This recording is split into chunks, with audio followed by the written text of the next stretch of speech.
हम लोग शुरू करते हैं अपने जो कोशिका का आगे का पार्ट है। कोशिका के जो ऑर्गेनल्स होते हैं, सेल ऑर्गेनल्स में हम केंद्रक को जानेंगे। केंद्रक के बाद हम जानेंगे एंडोप्लाज्मिक रेटिकुलम, अंतःपृथ्वी जलिका को जानेंगे। उसके बाद माइटोकॉन्ड्रिया को जानेंगे, गोल्गी बॉडीज को जानेंगे, क्लोरोप्लास्ट इत्यादि को हम, और जो आपके कोशिका झिल्ली होते हैं इनको जानने की कोशिश करेंगे। तो आइए देखते हैं, जो कोशिका का सबसे बाह्य आवरण है उसको हम क्या कहते हैं? उसका हम कहते हैं सेल मेम्ब्रेन, या हम इसको कहते हैं प्लाज्मा मेम्ब्रेन। हिंदी में कहते हैं कोशिका झिल्ली। कोशिका झिल्ली,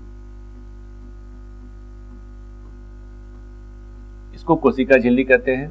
तो जो पादप कोशिकाएं होती हैं, पादप कोशिका में क्या होती है? कोशिका झिल्ली कोशिका भित्ति में ही निहित होते हैं, अर्थात सेल वॉल में ही निहित होते हैं। जबकि जंतु कोशिका में क्या पाए जाते हैं? कोशिका भित्ति, सेल वॉल नहीं पाए जाते। प्लाज्मा मेम्ब्रेन, कोशिका झिल्ली पाए जाते हैं। तो कहता है कि outer membrane of cell that controls movement in and out of the cell. कोशिका में मान लीजिए केंद्रक में कोई भी हार्मोन, एंजाइम इत्यादि बने, तो जो कोशिका का केंद्रक में हार्मोन, एंजाइम इत्यादि जो बनते हैं उनको दूसरे कोशिका में जाके क्या करना है? काम करना है। काम कैसे करेंगे? तो वो अपने सेल मेम्ब्रेन को क्रॉस करके जाएंगे। तो ये क्या करते हैं? कंट्रोल करते हैं कि कितना, कौन सा चीज कोशिका से बाहर दूसरी कोशिका में जाएगा और दूसरी कोशिका से कौन सा चीज पहली कोशिका में आएगा। तो जो आना और जाना है कोशिका में बने पदार्थों का, उसको नियंत्रण कौन करता है? तो सेल मेम्ब्रेन करता है, अर्थात कोशिका झिल्ली कहती है। तो ये किस तरह से नियंत्रण करते हैं? क्योंकि ये होते हैं सेमी परमिएबल। ये होते हैं सेमी परमिएबल। सेमी परमिएबल का अर्थात है अर्धपरागम्य। अर्धपरागम्य क्या होता है? तो वो जो कोशिका के लिए जरूरी चीजें हैं केवल उसी को आने देंगे, बाकी जो कोशिका के लिए जरूरी नहीं है उसको आने नहीं देंगे। उसी तरह जो जरूरी चीजें हैं उनको ही जाने देंगे कोशिका से दूसरी कोशिका में, और जो जरूरी चीज नहीं है उनको जाने नहीं देंगे। इसी तरह से ये इन और आउट को क्या करते हैं? कंट्रोल करते हैं। डबल लेयर लिपिड बाइलेयर होता है। अभी हम लोग इसके बाहर बाद का डायग्राम देखेंगे। प्लाज्मा मेम्ब्रेन भी कहते हैं इसको।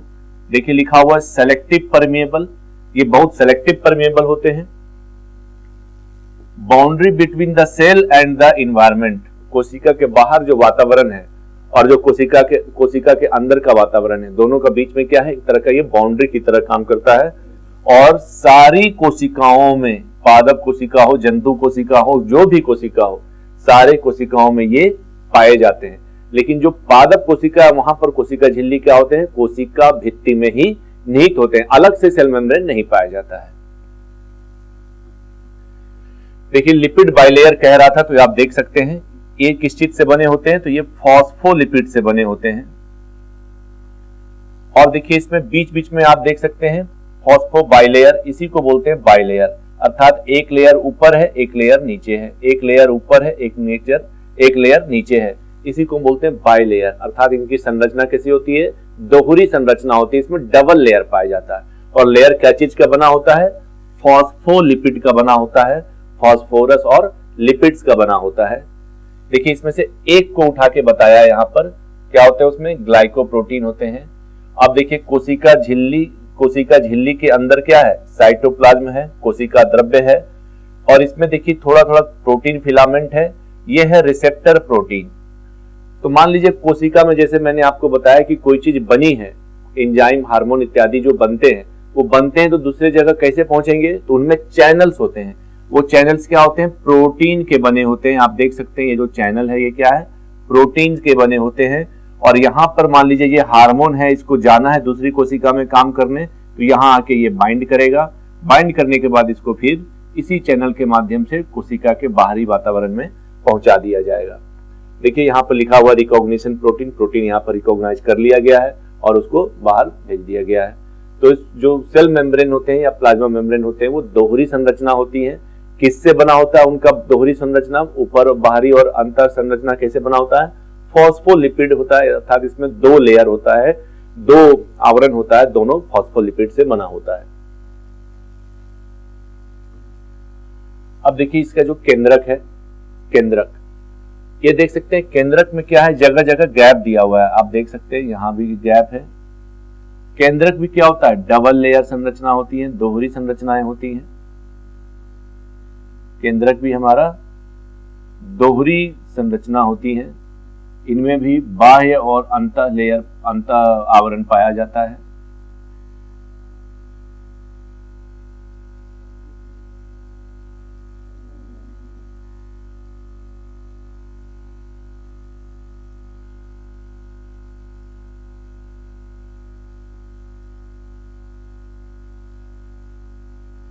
ठीक है, आप देख सकते हैं केंद्रक के अंदर एक देखिए धागे नुमा आकृति पाई जाती है।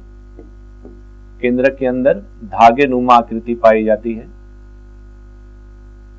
और इसके अंदर भी एक छोटा सा इस तरह से पार्ट होता है। तो हम इसको क्या कहते हैं? इसको कहते हैं क्रोमाटिन। और जो क्रोमाटिन है, क्रोमाटिन में ही क्या होता है? डीएनए होता है। तो जो धागे नुमा संरचना केंद्रक के अंदर पाई जाती है उसको हम बोलते हैं क्रोमाटिन। इसको बोलते हैं केंद्रिका। न्यूक्लियोलस, न्यूक्लियोलस,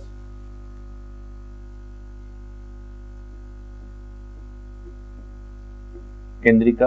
केंद्रिका में ही क्या पाए जाते हैं? आरएनए पाया जाता है। इसमें क्या पाए जाते हैं? आरएनए पाए जाते हैं। क्रोमाटिन में डीएनए होता है और ये देख सकते हैं आप केंद्रक का बीच में क्या है? छिद्र है। इसको हम केंद्रक छिद्र कहते हैं।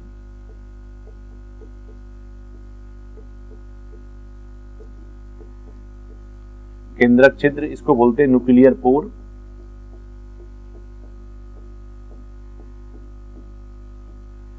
इसको न्यूक्लियर पोर कहते हैं। तो केंद्रक की इस तरह से संरचना होती है कोशिका के अंदर में। केंद्रक को क्या बोलते हैं? केंद्रक को बोलते हैं आनुवांशिक पदार्थ का संग्रहकर्ता। क्यों? क्योंकि इसमें डीएनए पाए जाते हैं। और डीएनए क्या होते हैं? डीएनए आनुवांशिक पदार्थ होता है जो आनुवांशिक लक्षणों को एक पीढ़ी से दूसरी पीढ़ी में ले जाने का कार्य करता है। तो इस तरह से डीएनए की संरचना होती है। क्रोमाटिन क्या होती है? धागे नुमा संरचना होती है जिसमें जो ही आगे चल के यही क्या बना देते हैं? गुणसूत्र बना देते हैं, क्रोमोजोम बना देते हैं, गुणसूत्र बना देते हैं। यही आगे चलकर कोशिका विभाजन के समय में क्रोमोजोम्स के रूप में नजर आते हैं, गुणसूत्र के रूप में नजर आते हैं। अब देखिए बोल रहा है डायरेक्ट सेल एक्टिविटीज, जो कोशिका की जितनी भी एक्टिविटीज है उसको निर्देश देती है। Separated from cytoplasm bye nuclear membrane. इसके बाहर में क्या है? अगर आप देखिएगा तो इसके बाहर में कोशिका द्रव्य है। इसके बाहर में क्या है? कोशिका द्रव्य है। तो कह रहा है कि ये क्या है? कोशिका द्रव्य है और ये हमारा क्या है? प्लाज्मा मेम्ब्रेन है। तो प्लाज्मा मेम्ब्रेन और कोशिका दोनों जो केंद्रक है दोनों को क्या है? साइटोप्लाज्म को कौन डिफरेंशिएट कर रहा है? तो साइटोप्लाज्म बाय न्यूक्लियर मेम्ब्रेन। ये जो आपका केंद्रक के जो ये हो गया बाहरी झिल्ली,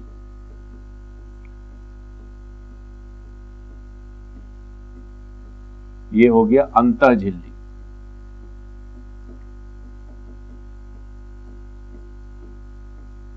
आउटर मेम्ब्रेन, इनर मेम्ब्रेन। तो कहता है कि सेपरेटेड फ्रॉम साइटोप्लाज्म, जो कोशिका द्रव्य है इससे ये अलग कैसे हो? इसको अलग कौन करता है? तो nuclear membrane.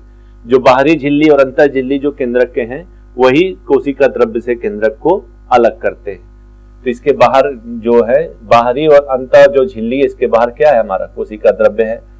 Contains genetic material, देखिए लिखा हुआ है। इसमें क्या पाए जाते हैं? डीएनए पाया जाता है। डीएनए किस रूप में पाए जाते हैं? क्रोमाटिन के रूप में डीएनए पाए जाते हैं।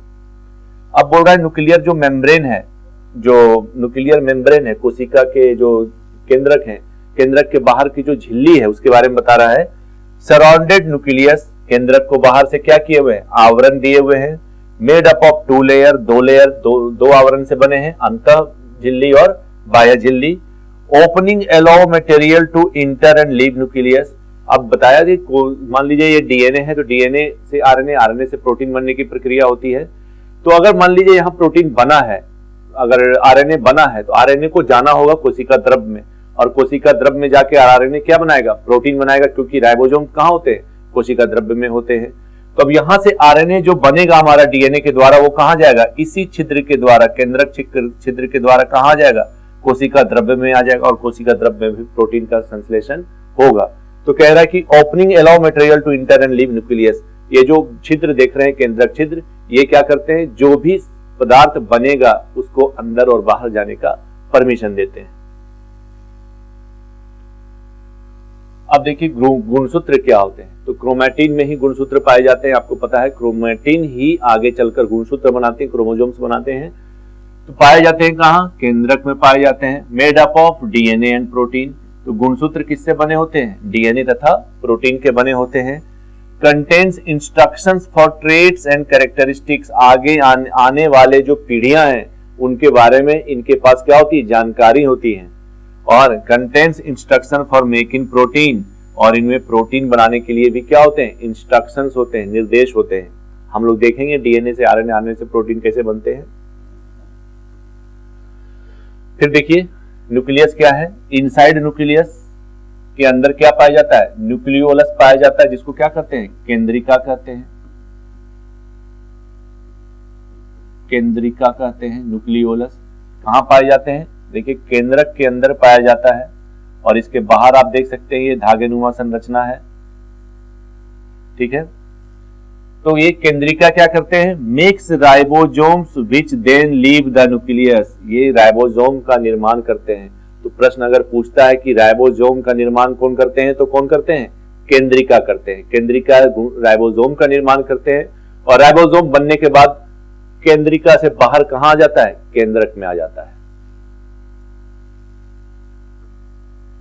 तो ये राइबोसोम्स का स्ट्रक्चर देख सकते हैं आप। राइबोसोम्स क्या होते हैं, छोटे छोटे दाने नुमा संरचना होती है, दाने नुमा आकृति होती है राइबोसोम्स की, और ये मुक्त रूप में भी पाए जाते हैं, और अंतःप्रद्रवी जलिका इंडोप्लाज्मिक रेटिकुलम के साथ जुड़कर भी पाए जाते हैं। तो जो इंडोप्लाज्मिक रेटिकुलम अंतःप्रद्रवी जलिका होती है, दो प्रकार की होती है। एक को बोलते हैं स्मूथ इंडोप्लाज्मिक रेटिकुलम, एक को बोलते हैं रफ इंडोप्लाज्मिक रेटिकुलम। स्मूथ को बोलते हैं चिकना अंतःप्रद्रवी जलिका, उसमें राइबोसोम नहीं पाए जाते हैं। और जो दूसरा है रफ इंडोप्लाज्मिक रेटिकुलम, अर्थात जो खुरदरा अंतःप्रद्रवी जलिका है, उसमें राइबोसोम्स पाए जाते हैं। तो राइबोसोम्स इंडोप्लाज्मिक रेटिकुलम में जुड़ के भी पाए जाते हैं, और मुक्त रूप में भी कोशिका द्रव्य में पाए जाते हैं। तो यह आप देख सकते हैं, ये कोशिका द्रव्य है। ईच सेल कंटेन्स थाउजेंड्स, हजारों में इनकी संख्या होती है। एक कोशिका में हजारों राइबोसोम्स हो सकते हैं। राइबोसोम्स की जो खोज है किसने किया था, पैलेड नामक वैज्ञानिक ने किया था। राइबोसोम्स की खोज पैलेड नामक वैज्ञानिक ने किया था। इनका क्या कार्य है, make protein site for protein synthesis. जो प्रोटीन का संश्लेषण का मुख्य स्थान है वो कहाँ है, राइबोसोम है। तो प्रोटीन संश्लेषण की क्रिया कहाँ संपन्न होती है, राइबोसोम्स में संपन्न होती है। Found on rough endoplasmic reticulum floating throughout the cell. ये या तो रफ एंडोप्लाज्मिक रेटिकुलम अर्थात खुरदरा अंतःप्रद्रवी जलिका के साथ जुड़ के पाए जाते हैं, या floating throughout the cell अर्थात कोशिका में मुक्त रूप से भी तैरते हुए पाए जाते हैं। इंडोप्लाज्मिक रेटिकुलम, तो मैंने आपको बताया था कि जो केंद्रक होता है, केंद्रक के ठीक बाहर में होता है इंडोप्लाज्मिक रेटिकुलम। इस तरह से नलिका नुमा संरचना होती है। और हमने आपको यह भी बताया था कि जो इंडोप्लाज्मिक रेटिकुलम होते हैं वो दो प्रकार के होते हैं, रफ और स्मूथ। तो रफ जो होता है उसमें क्या होते हैं, उसमें राइबोसोम्स जुड़े होते हैं। इस तरह से राइबोसोम्स जुड़े होते हैं, और राइबोसोम्स जुड़े होने के कारण ही उनको हम क्या कहते हैं, रफ एंडोप्लाज्मिक रेटिकुलम कहते हैं। और रफ एंडोप्लाज्मिक रेटिकुलम का महत्वपूर्ण योगदान होता है प्रोटीन संश्लेषण में। देखिए लिखा हुआ है, अ सिस्टम ऑफ ट्यूब्स, नलिका नुमा संरचना होती हैं, सैक्स होते हैं, ट्यूब्स होते हैं, formed by membranes and enclosed space. इनमें क्या होते हैं, इनमें भी झिल्ली युक्त होते हैं। तो आप देख सकते हैं, अगर एक सेक्स को आप देखेंगे तो ये क्या होते हैं, डबल मेम्ब्रेन होते हैं, अर्थात इनमें अंतः और बाह्य झिल्ली दोनों पाए जाते हैं, इनक्लोज्ड होते हैं। काम क्या है इनका, moves material around inside of the cell. जो प्रोटीन इत्यादि बनते हैं उनको कोशिका के अंदर लाने का काम करते हैं। दो प्रकार के मैंने आपको बताया, स्मूथ लेग्स ऑफ राइबोसोम्स जिसमें राइबोसोम अनुपस्थित होते हैं, और जो स्मूथ वाला होता है एसईआर बोलते हैं, smooth endoplasmic reticulum. Endoplasmic reticulum को हिंदी में अंतःप्रद्रवी जलिका कहते हैं, अंतःप्रद्रवी जलिका, और शॉर्टकट में इसको हम लिखते हैं ईआर। तो ER आप देख सकते हैं कितने प्रकार के होते हैं, 2 प्रकार के होते हैं, SER और दूसरा होता है RER, रफ एंडोप्लाज्मिक रेटिकुलम। तो यहाँ स्मूथ के बारे में डिस्कस कर रहा है। स्मूथ लेक्स राइबोसोम्स, अर्थात जो स्मूथ एंडोप्लाज्मिक रेटिकुलम होते हैं उसमें राइबोसोम्स नहीं पाए जाते हैं। तो इनका काम क्या है? इनका काम है लिपिड सिंथेसिस, जो भोजन की पाचन प्रक्रिया के पश्चात जो शरीर में ग्लूकोज बनता है उस ग्लूकोज को हम स्टोर करते हैं ग्लाइकोजन के रूप में। तो कभी कभी क्या होता है, अगर इंसुलिन की शरीर में कमी है या इंसुलिन प्रॉपर है तो इंसुलिन क्या करता है, ग्लूकोज के ब्रेकडाउन को प्रमोट करता है, ठीक है। तो स्टार्च से ग्लाइकोजन बनाएगा। तो कभी कभी मसल्स में क्या होते हैं कि जो ग्लूकोज होता है उसका लिपिड के रूप में भी हम स्टोर करते हैं, तो होता है लिपिड सिंथेसिस। तो ग्लूकोज का लिपिड के रूप में जो संश्लेषण है उसको कराने में मदद करता है। ड्रग डिटॉक्सिफिकेशन, यहाँ ड्रग से तात्पर्य मेडिसिन से है। तो जो दवा हम खाते हैं जो हमारे शरीर में अंदर जाता है तो उसको पचाने का काम, डिटॉक्सिफिकेशन का काम कौन करता है? हमारा स्मूथ एंडोप्लाज्मिक रेटिकुलम करता है। दूसरा हो गया RER, रफ एंडोप्लाज्मिक रेटिकुलम। और ये डायग्राम जो दिया हुआ है वो रफ का दिया हुआ है। देखिए ये डॉटेड स्ट्रक्चर आप देख रहे हैं, ये डॉटेड स्ट्रक्चर क्या चीज का है? ये डॉटेड स्ट्रक्चर है एंडोप्लाज्मिक रेटिकुलम का जो रफ पार्ट है, अर्थात इसमें क्या जुड़े हुए हैं? राइबोसोम्स जुड़े हुए हैं। ये जो डॉटेड पार्ट है वो क्या है? राइबोसोम्स है। तो रफ एंडोप्लाज्मिक रेटिकुलम ये पिक्चर में दिया हुआ है। राइबोसोम्स एम्बेडेड इन सरफेस, इनके जो सतह है उन पे राइबोसोम्स पाए जाते हैं। इनका काम क्या है? Transports protein to the Golgi body. तो जो इनमें प्रोटीन बनता है वो प्रोटीन क्या होते हैं? मैच्योर प्रोटीन नहीं होते हैं, परिपक्व प्रोटीन नहीं होते हैं, उनकी परिपक्वता अनिवार्य है। तो जो प्रोटीन बना एंडोप्लाज्मिक रेटिकुलम में उसको हम ट्रांसफर कर देते हैं कहाँ? गोल्गी बॉडी में। और गोल्गी बॉडी को हम क्या करते हैं? Post office of the cell, कोशिका का डाकघर कहते हैं। क्योंकि जो प्रोटीन वहां आया है प्रोटीन परिपक्व नहीं है, गोल्गी बॉडी में आके उसको क्या होना है? परिपक्व होना है। और परिपक्व होने के बाद फिर कोशिका में जहां जहां उसकी जरूरत होगी वहां वहां भेजा जाएगा। इसलिए गोल्गी बॉडी को हम क्या कहते हैं? Post office of the cell. Golgi body आप देख सकते हैं। गोल्गी बॉडी का जो आविष्कारक थे, खोजकर्ता थे, उनका नाम था कैमिलो गोल्गी। Camillo Golgi. और अगर आप देखेंगे तो गोल्गी बॉडी की इस तरह की संरचना होती है, इस तरह से होती है।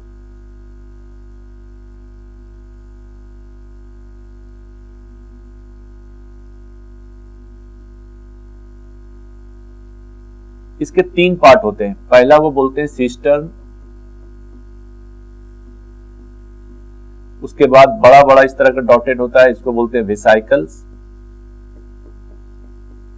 और जो इस तरह के होते हैं उसको बोलते हैं वैक्यूल्स।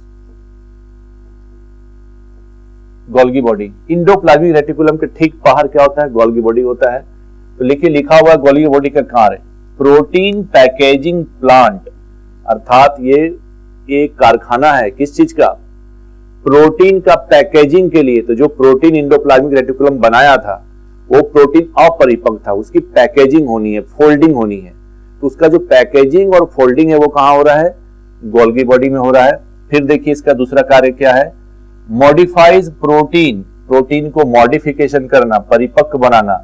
अटैच, कैसे परिपक्व बनेगा प्रोटीन? तो attach lipids and carbohydrates to the protein. Protein में जब हम लिपिड्स और कार्बोहाइड्रेट को ऐड कर देते हैं तो क्या बन जाता है? मैच्योर प्रोटीन बन जाता है। और गोल्गी बॉडी में क्या होता है? प्रोटीन का मैच्योरेशन, परिपक्वता, प्रोटीन की परिपक्वता गोल्गी बॉडी में संपन्न होती है।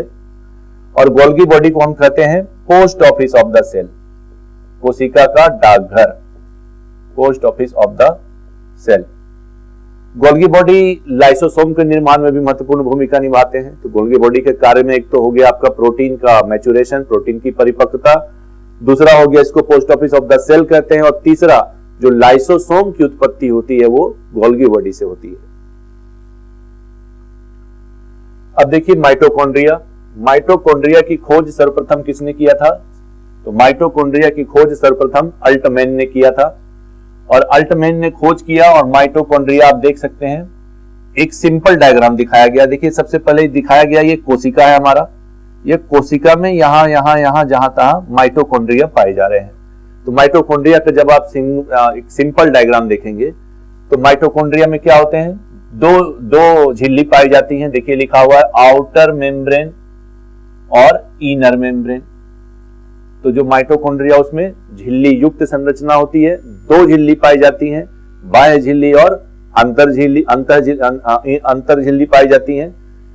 उसके बाद आप देख सकते हैं कि इनके बीच में एक गैप पाया जाता है, इस गैप को बोलते हैं ट्रांस मेम्ब्रेन स्पेस, अर्थात दोनों झिल्लियों के बीच का स्थान।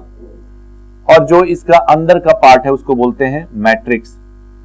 और जो आप देख सकते हैं जो अंतः झिल्ली जो है इनर मेम्ब्रेन, वो कुछ कुछ फोल्ड हो गया है, इस तरह करके फोल्डेड स्ट्रक्चर बन गया है। इस फोल्डेड स्ट्रक्चर को हम क्या कहते हैं? क्रिस्टा कहते हैं। क्रिस्टा कहते हैं, फोल्डेड स्ट्रक्चर को क्रिस्टा कहते हैं। और अगर आप देखेंगे तो इस क्रिस्टा में इस तरह कर का एक टेनिस रैकेट के नुमा संरचना पाई जाती है, इसको बोलते हैं एटीपी सिंथेज। अर्थात एटीपी का सिंथेसिस कहां होता है? एटीपी सिंथेज में होता है, क्रिस्टा में होता है। तो माइटोकॉन्ड्रिया झिल्ली युक्त संरचना होती है, बाह्य झिल्ली और अंतर झिल्ली पाए जाते हैं। अंतर और बाह्य झिल्ली के बीच में इंटरमेम्ब्रेन स्पेस पाया जाता है। उसका जो अंतर झिल्ली जो फोल्ड हो गया उसको हम क्रिस्टा कहते हैं, उसमें टेनिस रैकेट की तरह संरचना पाई जाती है जिसको एटीपी सिंथेज कहते हैं। और इसका सबसे इंपॉर्टेंट पार्ट जो आप देख रहे हैं ये क्या है? डीएनए है। डीएनए दो तरह से पाया जाता है, एक तो केंद्रक में पाए जाते हैं क्रोमैटिन में, उसको बोलते हैं न्यूक्लियर डीएनए। दूसरा डीएनए पाया जाता है आपका माइटोकॉन्ड्रिया में, इसको कहते हैं माइटोकॉन्ड्रियल डीएनए। तो जो केंद्रक वाला डीएनए होता है न्यूक्लियर डीएनए, उसका जो इनहेरिट है वो मदर फादर दोनों से संतान में होता है। लेकिन जो माइटोकॉन्ड्रियल डीएनए है उसका जो इनहेरिटेंस है, उसकी जो अनुवांशिकता है वो केवल मदर से होता है, माता से होता है, इसलिए हम इसको मदर लाइन इनहेरिटेंस कहते हैं। देखिए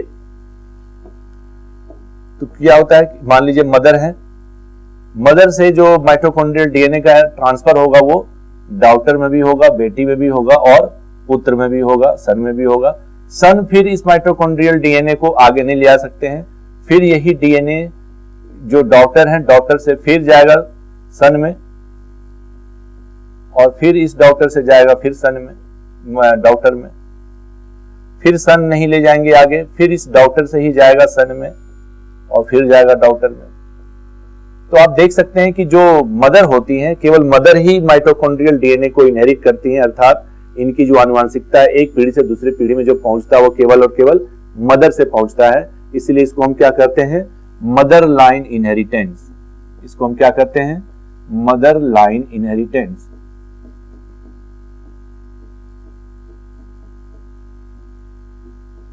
मातृत्व रेखा आनुवंशिकता।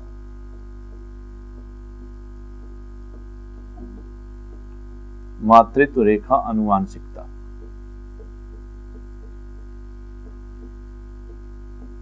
तो ये जो डीएनए होते हैं माइटोकॉन्ड्रिया में, इनका जो संचरण है एक पीढ़ी से दूसरी पीढ़ी में केवल माता के द्वारा ही संपन्न होता है, इसलिए हम इसको कहते हैं मदर लाइन इनहेरिटेंस, मातृत्व रेखा आनुवंशिकता। तो ये डीएनए, ये माइटोकॉन्ड्रिया का एक संरचना है। अब देखिए इसका क्या क्या कार्य है। तो इसको हम क्या, ये क्या है? प्रोड्यूसेस एनर्जी, ये ऊर्जा का उत्पादन करते हैं।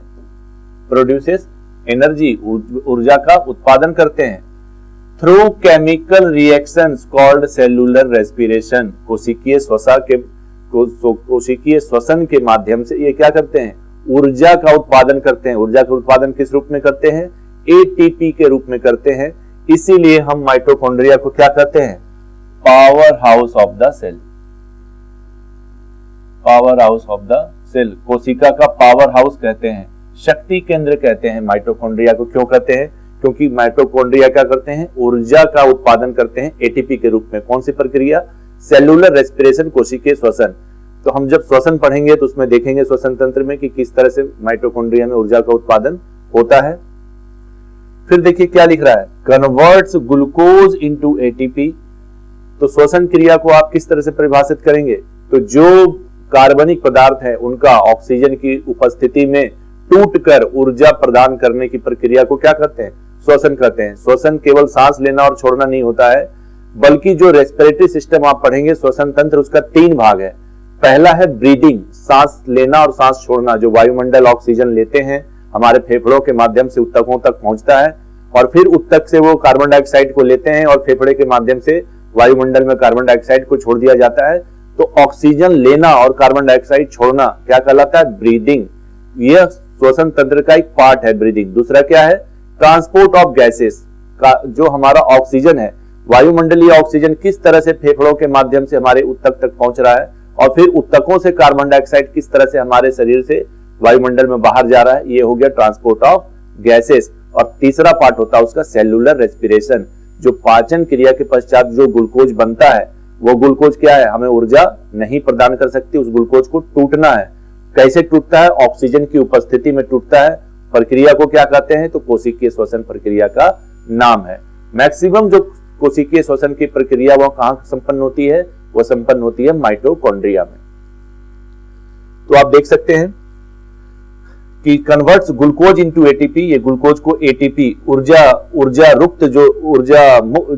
युक्त जो संरचना है उसको हम क्या कहते हैं, एटीपी एडिनोसिन ट्राइफॉस्फेट। फिर है क्रिस्टा। क्रिस्टा क्या है, इनर मेम्ब्रेन। आप देख सकते हैं वहां क्रिस्टा क्या है, इनर मेम्ब्रेन ही फोल्ड हो गया है, घुमावदार बन गई है, जिसको हम कहते हैं क्रिस्टा। उसके बाद है मैट्रिक्स, इनर मेम्ब्रेन स्पेस। तो ये जो इनका जो स्पेस हो गया, जैसे कोशिका में कोशिका द्रव्य होते हैं उसी तरह इस पे भी स्पेस है, इसको बोलते हैं ट्रांस मेम्ब्रेन स्पेस। तो क्या होता है कोशिकीय श्वसन, इसको हम थोड़ा सा देखने की कोशिश करते हैं। तो सबसे पहले जो भोजन में हमारा क्या, भोजन की पाचन के पश्चात क्या बनता है, तो ग्लूकोज बनता है। आपको पता होगा माइक्रोन्यूट्रिएंट और मैक्रोन्यूट्रिएंट, ठीक है। तो कार्बोहाइड्रेट, प्रोटीन, फैट्स को हम बोलते हैं मैक्रोन्यूट्रिएंट्स। और आपको जानते हैं कि कार्बोहाइड्रेट से जो ग्लूकोज बनता है केवल यही ऊर्जा दे सकता है, बाकी प्रोटीन और जो फैट होते हैं हमें ऊर्जा नहीं देते हैं। प्रोटीन का शरीर के विकास में योगदान है और फैट का भी शरीर के विकास में योगदान है, इनका किसी भी तरीके से शरीर में ऊर्जा प्रदान नहीं करते हैं। तो ग्लूकोज ऊर्जा प्रदान करेगा, लेकिन पाचन के पश्चात जो ग्लूकोज बनेगा उसमें किसी भी प्रकार का ऊर्जा डायरेक्टली नहीं देगा, ग्लूकोज को क्या होना पड़ेगा, टूटना पड़ेगा। तो सबसे पहले ग्लूकोज टूटता है, इस प्रक्रिया को हम कहते हैं ग्लाइकोलाइसिस। ऑक्सीजन की उपस्थिति में होता है और यह प्रक्रिया कहां संपन्न होता है, कोशिका द्रव्य में संपन्न होता है।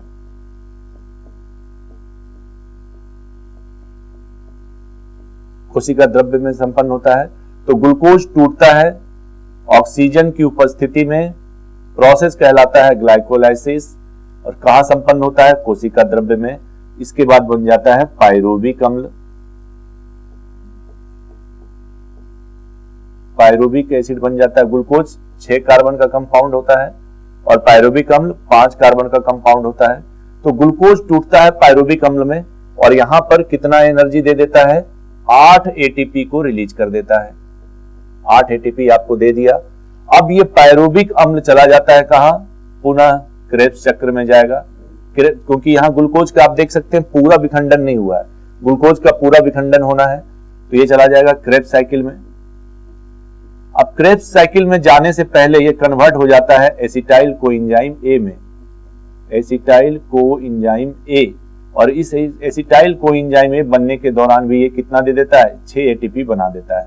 अब क्रेब्स साइकिल में क्या एंटर करेगा, एसिटाइल कोएंजाइम ए, और एसिटाइल कोएंजाइम ए फिर ऑक्सीजन की उपस्थिति में टूटेगा। और ये प्रक्रिया कहां होगी, माइटोकॉन्ड्रिया में होगी, माइटोकॉन्ड्रिया में संपन्न होगी। और यहां पर कितना एटीपी बनता है, 24 एटीपी बनता है। तो आप देख सकते हैं जो कोशिकीय श्वसन है, ग्लूकोज की टूटने की प्रक्रिया मैक्सिमम कहां होता है, माइटोकॉन्ड्रिया में होता है, जहां पर एसिटाइल कोएंजाइम में कन्वर्ट हो जाता है, टूट जाता है ऑक्सीजन की उपस्थिति में और 24 एटीपी हमें दे देता है। और बदले में क्या बनता है, एक बाई प्रोडक्ट बनता है कार्बन डाइऑक्साइड, जिसका शरीर से बाहर जाना बहुत जरूरी है। तो ब्रीदिंग प्रक्रिया के द्वारा ये CO2 हमारे शरीर से बाहर चला जाता है। तो पहला बना 8 एटीपी ग्लाइकोलाइसिस में, और क्रेब्स साइकिल में बना 24 एटीपी, और फिर 6 एटीपी बना जब पायरुविक अम्ल से क्या बना, एसिटाइल कोएंजाइम में। तो हम देख सकते हैं कि जो माइटोकॉन्ड्रिया है वहां पर मैक्सिमम एनर्जी बन रहा है, कितना, 24। तो आप जोड़ दीजिए, 24 हो गया क्रेब्स चक्र का, 8 हो गया ग्लाइकोलाइसिस का, और 6 हो गया आपका एसिटाइल कोएंजाइम में जब कन्वर्ट हो रहा है। तो 24, 8, 32 और 6, 38, अर्थात ग्लूकोज का एक बार ब्रेकडाउन होगा तो कितनी एनर्जी बनेगी, 38 एटीपी बनती है। हम इसको डिटेल सेलुलर रेस्पिरेशन में देखने की कोशिश करेंगे। तो माइटोकॉन्ड्रिया को हम कहते हैं powerhouse of the cell. Powerhouse of the cell इसलिए कहते हैं क्योंकि मैक्सिमम जो सेलुलर रेस्पिरेशन में ऊर्जा बन रही है एटीपी के रूप में, वो कहां बन रही है, माइटोकॉन्ड्रिया में बन रही है।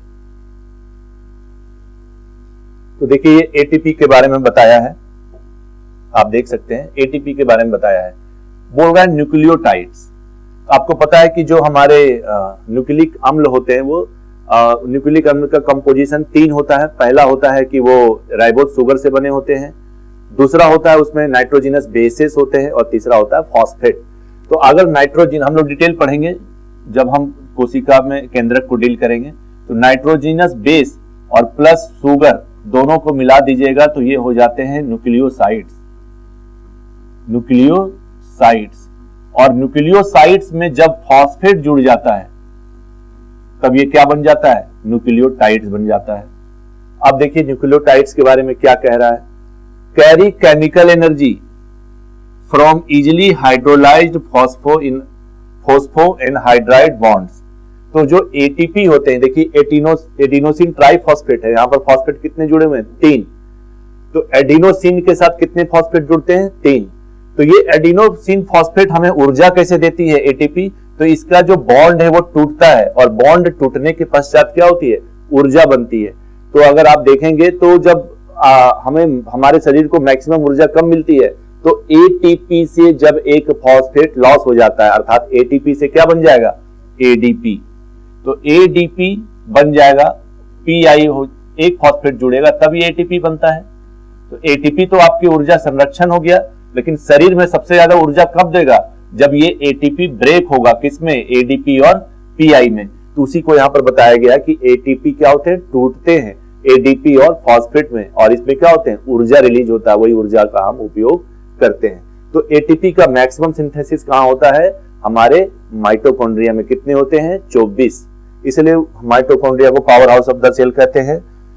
देखिए लिखा है combine to form coenzyme A. Coenzyme A हमने देखा अभी कि हम पायरुविक एसिड से कोएंजाइम ए बन रहा था, acetyl coenzyme A, used as signalling molecule, cyclic AMP. इसकी रोल हम लोग आगे पढ़ेंगे। अब देखिए लाइसोसोम। लाइसोसोम को हम क्या कहते हैं, सुसाइडल बैग। सुसाइडल बैग भी कहते हैं, अर्थात हिंदी में अगर आप जाने तो इसको हम कहते हैं आत्महत्या की थैली। आत्महत्या की थैली भी कहते हैं। देखिए इसका जो खोज करता थे वो कौन थे, डी डुबे। तो लाइसोसोम की खोज किसने किया, डी डुबे ने किया। और लाइसोसोम को हम क्या कहते हैं, आत्महत्या की थैली, सुसाइडल बैग भी कहते हैं। अब देखिए क्या है लाइसोसोम्स, क्या है देख सकते हैं आप, इस तरह का लाइसोसोम दिया गया है। अगर सिंपल डायग्राम में आप जाने तो अभी हमने पढ़ा था कि जो गोल्गी बॉडीज होते हैं वो किसका निर्माण करते हैं, लाइसोसोम का निर्माण करते हैं। तो ये आपका गोल्गी बॉडीज है।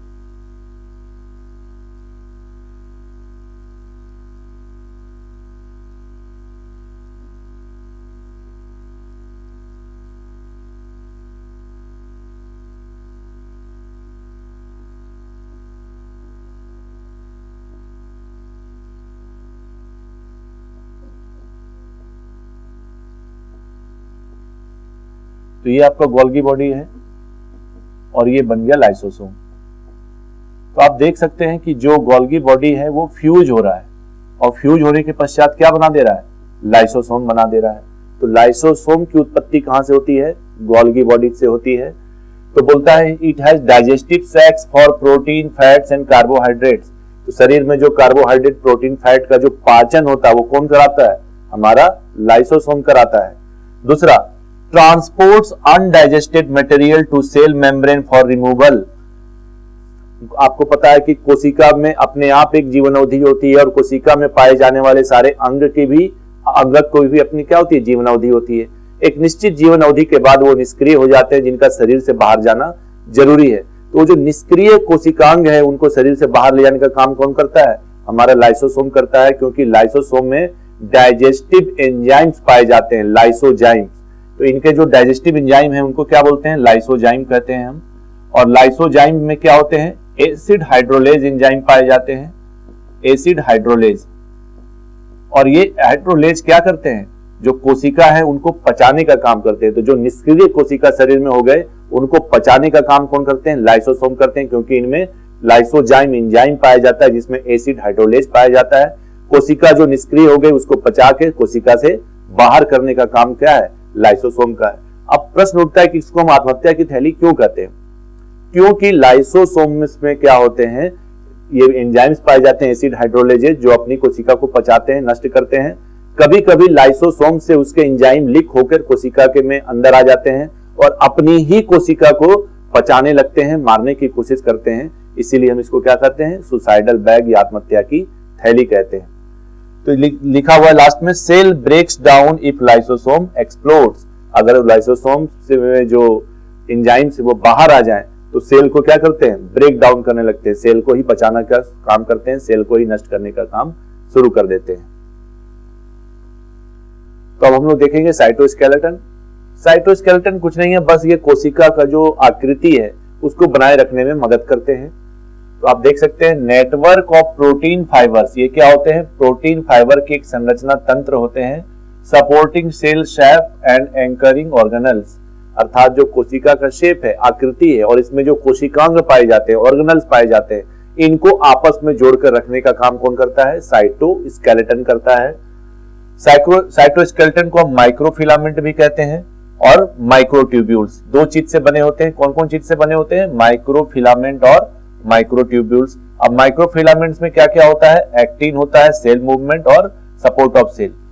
माइक्रोफिलामेंट का काम है सेल को मूवमेंट कराना, कोशिका जो मूव करती है उसको कराना, और सपोर्ट ऑफ सेल, कोशिका को सपोर्ट करना। तो आप देख सकते हैं ये जो इसमें छड़ जैसी आकृति होती है, आप देख सकते हैं रॉड जैसी आकृति जो होती है, इस रॉड जैसी जो आकृति होती है इसी को हम क्या कहते हैं? माइक्रोट्यूब्यूल्स कहते हैं। देखिए छड़ जैसी आकृति है।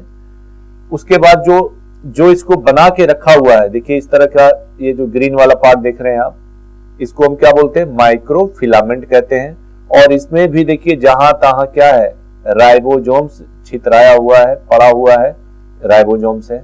और इसमें भी क्या होते हैं? इंडोप्लाज्मिक रेटिकुलम, अंतःप्रद्रवी जलिकाएं पाई जाती हैं, इंडोप्लाज्मिक रेटिकुलम। और ये क्या है? कोशिका झिल्ली है। तो कोशिका झिल्ली है, इधर आपका केंद्रक हो गया, उधर इंडोप्लाज्मिक रेटिकुलम, उसके ठीक नीचे में क्या होता है? माइक्रोट्यूब्यूल्स होता है, छड़नुमा आकृति। उसके नीचे क्या होता है? माइक्रोफिलामेंट। तो माइक्रोट्यूब्यूल्स और माइक्रोफिलामेंट क्या होते हैं? कोशिका को शेप बनाए रखने में हेल्प करते हैं। अब माइक्रोट्यूब्यूल्स क्या होते हैं? होलो ट्यूब्स होते हैं, खोखला ट्यूब होते हैं। मूवमेंट ऑफ ऑर्गेनल्स, कोशिकांग का जो मूवमेंट है उसको निर्धारित करते हैं। Forms cilia, flagella and centrioles. Cilia और फ्लैजेला क्या करते हैं? सीलिया और फ्लैजेला मूवमेंट करने में, कोशिका को मूवमेंट करने में हेल्प करते हैं। तो सीलिया, फ्लैजेला किससे बने होते हैं? माइक्रोट्यूब्यूल से बने होते हैं। और सेंट्रायोल भी किससे बने होते हैं? माइक्रोट्यूब्यूल से। अब आप देख सकते हैं साइटोस्केलेटन किस तरह से कोशिका को बांधे है। देखिए माइटोकॉन्ड्रिया भी है, इंडोप्लाज्मिक रेटिकुलम में सब कुछ है। तो यहां से लगा हुआ है एक्टिन फिलामेंट और इधर से लगा हुआ है आपका ट्यूब लाइक स्ट्रक्चर। ये जो ट्यूब है ये क्या है? माइक्रोट्यूब्यूल्स। इन दो ट्यूब्स के बीच में क्या है? Intermediate filament. इनका मुख्य कार्य है कोशिका की शेप को बनाए रखना। अब देखिए सेंट्रायोल्स। सेंट्रायोल्स क्या होते हैं? अभी आपने पढ़ा यहां पर कि सेंट्रायोल्स की उत्पत्ति कहां से होती है? सेंट्रायोल को बनाता है हमारा माइक्रोट्यूब्यूल्स। देखिए सेंट्रायोल क्या होते हैं? असेंबल माइक्रोट्यूब्यूल्स, माइक्रोट्यूब्यूल्स को आपस में असेंबलिंग कराने में हेल्प करते हैं। कब? कोशिका विभाजन के दौरान। तो कोशिका विभाजन के दौरान जो माइक्रोट्यूब्यूल्स को असेंबलिंग का काम करते हैं वो कौन करते हैं? सेंट्रायोल्स करता है। फिर है barrel shape pairs. Barrel shape में ये युग्मित होते हैं, देख सकते हैं आप। बैरल मतलब ट्यूब जो है, वायरिंग वाला जो ट्यूब है उसी तरह से है। Found in animal cells, used during cell reproduction. कोशिका का जब कोशिका प्रजनन जब करती है तो ड्यूरिंग सेल रिप्रोडक्शन, कोशिका में जो प्रजनन होती है उस समय जो ये कहां पाए जाते हैं? एनिमल सेल्स में पाए जाते हैं। और एनिमल सेल्स में इनका यूज कहां पर है? प्रजनन के, कोशिका के प्रजनन के दौरान। अब देखिए यहां लिखा हुआ माइक्रोट्यूब्यूल ट्रिपलेट, अर्थात एक बार में कितने होते हैं? 3 जुड़े होते हैं। हर जगह देखिए 3 मिलेगा आपको, यहां भी 3 मिलेगा, यहां भी 3 मिलेगा, यहां भी 3, यहां भी 3। तो एक साथ कितने माइक्रोट्यूब्यूल्स होते हैं? 3। अब है cell wall. Most commonly found in cells and cell found in plant cells and bacteria. हम लोग डिस्कस कर चुके हैं कि जो सेल वॉल होते हैं, सेल वॉल को हम हिंदी में बोलते हैं कोशिका भित्ति। कोशिका भित्ति कहते हैं। कोशिका भित्ति, सेल वॉल, तो मोस्ट कॉमनली कहां पाए जाते हैं? प्लांट सेल्स में पाए जाते हैं, पादप कोशिकाओं में पाए जाते हैं और बैक्टीरियम में पाए जाते हैं। इनका मुख्य काम क्या है?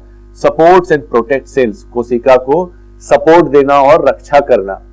तो ये बने होते हैं किस चीज से? ये बने होते हैं सेल्यूलोज से बने होते हैं। और आपको पता है सेल्यूलोज क्या होता है? सेल्यूलोज एक कॉम्प्लेक्स कार्बोहाइड्रेट है, जटिल कार्बोहाइड्रेट है। तो मोस्ट प्रोबेबली जो सेल वॉल होते हैं वो प्लांट में पाए जाते हैं और ये बने होते हैं किस चीज से? सेल्यूलोज से बने होते हैं। अब देखिए क्लोरोप्लास्ट। क्लोरोप्लास्ट की खोज सर्वप्रथम किसने किया था? ह्यूगो वॉन मोहल ने किया था क्लोरोप्लास्ट की खोज। और क्लोरोप्लास्ट की सबसे बड़ी खासियत है कि कहां पाए जाते हैं? केवल और केवल फाउंड इन प्लांट सेल्स, पादप कोशिकाओं में पाए जाते हैं, जंतुओं में क्लोरोप्लास्ट नहीं पाए जाते हैं। कंटेन्स ग्रीन क्लोरोफिल, इनमें क्या पाए जाते हैं? क्लोरोप्लास्ट में क्लोरोफिल पाए जाते हैं। क्लोरोफिल को हम हिंदी में हरित लवक कहते हैं। पौधों का रंग जो हरा होता है किसकी वजह से होता है? क्लोरोफिल के कारण होता है, क्लोरोप्लास्ट के कारण होता है। क्लोरोप्लास्ट कैसा है? तो वर्णी लवक है, ग्रीन प्लास्टिड्स है। तो क्लोरोप्लास्ट क्या है? एक टाइप का प्लास्टिड्स है, लवक है। और प्लास्टिड में फिर तीन तरह के होते हैं, ल्यूकोप्लास्ट, क्रोमोप्लास्ट और क्लोरोप्लास्ट। जो ल्यूकोप्लास्ट होता है वो रंगहीन होता है, कलरलेस होता है। और जो लाल और नारंगी रंग और पीला रंग आता है वो किसके कारण आता है? क्रोमोप्लास्ट के कारण आता है।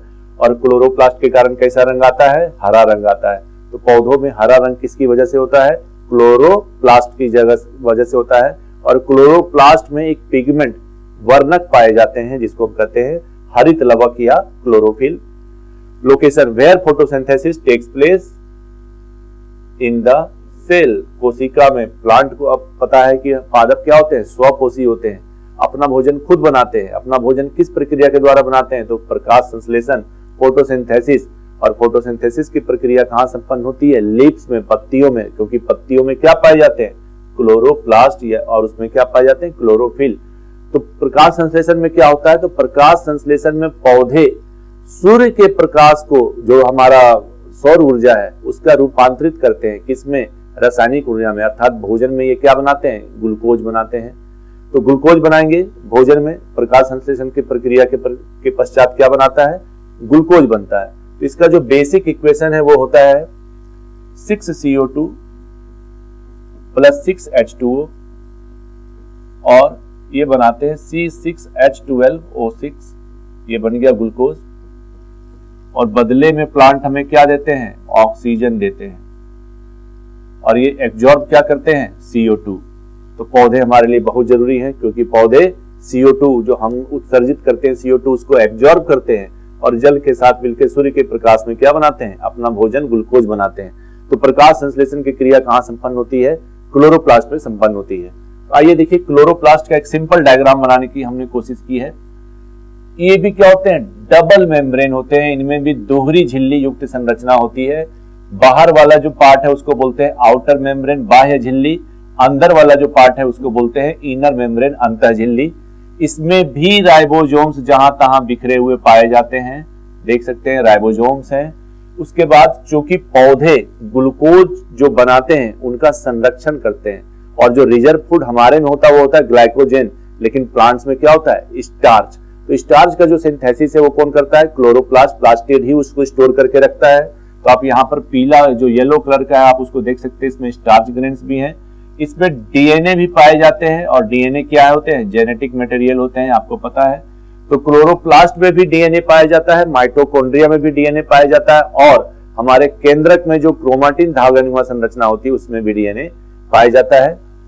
अब देखिए जो इसमें एक सिंगल जो सिक्के की तरह आकृति है, आप देख सकते हैं जो सिक्के की तरह आकृति है, इस जो सिक्के की तरह आकृति है इसको हम बोलते हैं थाइलाक्वाइड्स। क्या बोलते हैं? थाइलाक्वाइड्स। और जो आप पूरा सिक्के नुमा संरचना का जो एक गुच्छा है पूरा, इसको आप देख सकते हैं, इसको हम क्या बोलते हैं? ग्रेनम बोलते हैं। ठीक है। और आप जो देख रहे हैं बीच में जो जगह बच गया है व्हाइट कलर का, इसको हम क्या बोलते हैं? स्ट्रोमा कहते हैं। क्या कहते हैं? स्ट्रोमा। ग्रेनम हो गया पूरा थाइलाक्वाइड का गुच्छे को हम ग्रेनम कहते हैं, और जो एक जो सिक्के नुमा संरचना उसको हम क्या बोलते हैं? थाइलेक्वाइड्स कहते हैं। और जो आप देख सकते हैं एक ग्रेनम को दूसरे ग्रेनम से जोड़ा है, इस जोड़ने वाली संरचना को हम क्या कहते हैं? इसको हम कहते हैं स्ट्रोमा लामेला। क्या कहते हैं? Stroma lamella. इसको हम कहते हैं स्ट्रोमा लामेला। तो ये क्लोरोप्लास्ट की एक संरचना है जिसमें आप देख सकते हैं। तो जो फोटोसिंथेसिस होता है, प्रकाश संश्लेषण क्लोरोप्लास्ट में संपन्न होता है। फोटोसिंथेसिस का दो पार्ट है। दो पार्ट में कौन कौन से होते हैं? लाइट रिएक्शन और डार्क रिएक्शन। तो जो लाइट रिएक्शन होता है वो कहाँ होता है? ग्रेनम में होता है। अब फेमस एक ब्रांड है, याद रखिएगा, LG। तो लाइट रिएक्शन कहाँ होगा? ग्रेनम में। और जो डार्क रिएक्शन है वो कहाँ होगा? स्ट्रोमा में। तो क्लोरोप्लास्ट महत्वपूर्ण रोल निभाते हैं किस चीज में? प्रकाश संश्लेषण में। और प्रकाश संश्लेषण का दो भाग, डार्क रिएक्शन और लाइट रिएक्शन। हम प्रकाश संश्लेषण डिटेल पढ़ेंगे।